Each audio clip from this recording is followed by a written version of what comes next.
Rozana, e mbushur me nerva dhe plot mlef të pashprehur, i afrohet Gjestit në kuzhinë, ku ai po qëndronte i qetë me një filxhan kafeje në dorë.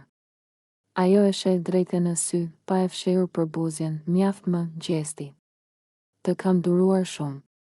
Ti nuk je asgjë më shumë se një mirrugë, që shfaqesh aty ku nuk të thërret njeri, vetëm për të bërë rëmuj, shpërthen ajo, me zë të lartë që bie menjëherë në veshët e të gjithë banorëve. Gjesti i qesh me ironi, siç bën gjithmonë, por Rozana nuk e lë të flasë.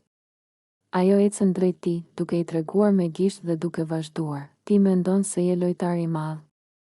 Të shtyp unë kur të dua, si një mi. E ke idenë se sa i vogël je në sytë e mi? Ti jeton me iluzionin që po kontrollon gjithçka, por në fakt je thjesht një figurë që lëvizet prej të tjerëve. Gjesti përpiqet të përgjigjet, por Rozana vazhdon me një energji që të gjithë e ndjejnë në ajër. Je i neveritshëm.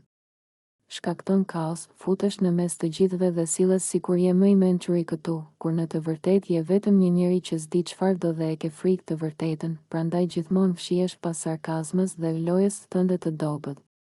Gjesti mban ende atë buzëqeshjen e ngrirë, por në sytë e tij dallohet qartë se këto fjalë e kanë prekur. Unë nuk të kam frikë, Gjesti, përfundon Rozana, duke u larguar me hap të shpejtë.